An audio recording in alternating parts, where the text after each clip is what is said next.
Hi friends, आइए class 9th का जो 1.1 प्रश्नावली का क्वेश्चन नंबर 4 है उसको समझते हैं। देखिए, चौथे नंबर का क्वेश्चन जो कह रहा है, नीचे दिए गए कथन सत्य है या असत्य, कारण के साथ अपने उत्तर दीजिए। ये पहले क्वेश्चन जो कह रहा है, प्रत्येक प्राकृत संख्या एक पूर्ण संख्या होती है। क्वेश्चन कह रहा है कि प्रत्येक संख्या जो प्राकृत के सभी संख्या है, प्रत्येक संख्या का मतलब हो जाएगा सभी संख्या, यानी प्राकृत संख्या में जितने भी संख्या आते हैं क्या वो एक पूर्ण संख्या होती है। तो इसका जो होगा, इसका आंसर में लिखेंगे हम, क्या होगा इसका, सत्य। देखो, सत्य लिख दिया। अब बोल रहा है कि इसका उत्तर के लिए आप कारण भी देना है, तो कारण में जो देंगे हम यहाँ पे लिखेंगे क्योंकि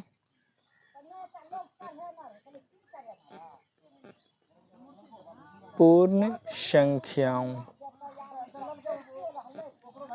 के संग्रह में सभी प्राकृत संख्या आती है, प्राकृत संख्या है या होती है। प्रत्येक प्राकृत संख्या पूर्ण संख्या क्यों है?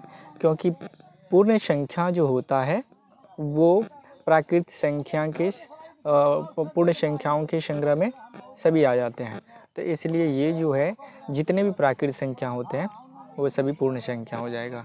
अगर उदाहरण से देखेंगे तो यहाँ पर देख सकते हैं 0, 1, 2, 3, 4, 5 जैसे है, और ये आगे भी कई सारे संख्या आ सकते हैं। तो यहाँ पर देख सकते हैं प्राकृत संख्या कहाँ से स्टार्ट होता है, 1 से। गिनती की संख्या को प्राकृत संख्या कहते हैं। 1 से स्टार्ट होता है प्राकृत संख्या, और शून्य को जब शामिल कर देते हैं तो ये जो संग्रह बनता है संख्याओं का, ये पूर्ण संख्या बन जाता है। तो बोल रहा है कि प्राकृत संख्या क्या पूर्ण संख्या होगी। तब देखो, प्राकृत संख्या जितने भी होंगे वो सभी पूर्ण संख्या होगा, क्योंकि 0 के बाद ही आता है, और 0 जैसे इसमें शामिल करेंगे तो ये पूर्ण संख्या आ जाता है। तो 0 से शुरू होता है और प्राकृत संख्या सारे आ जाते हैं, तो प्राकृत संख्या जितने भी है वो पूर्ण संख्या हो जाएंगे।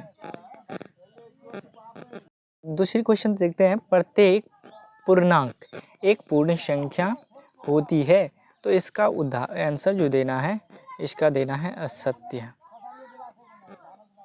असत्य। और इसमें कारण जो देना है, कारण क्या देना है।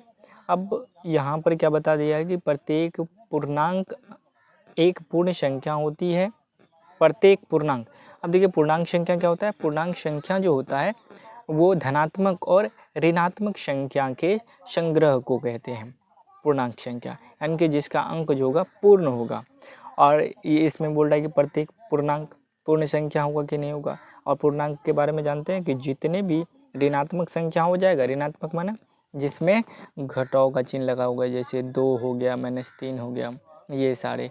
और धनात्मक संख्या क्या हो जाता है, 1, 2, 3, इसके पीछे में प्लस का चिन्ह छुपा रहता है। नहीं भी लिखेंगे तो भी इसका मतलब होता है इसके पीछे में प्लस का चिन्ह छुपा हुआ है।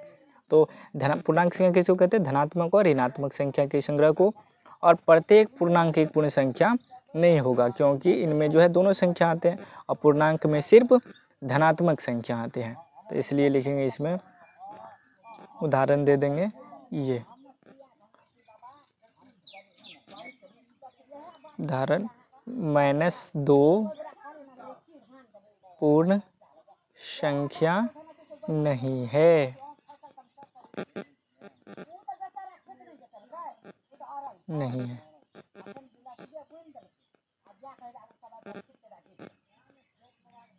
नहीं है, लेकिन प्राकृत संख्या है, लेकिन पूर्णांक संख्या है, पूर्णांक है।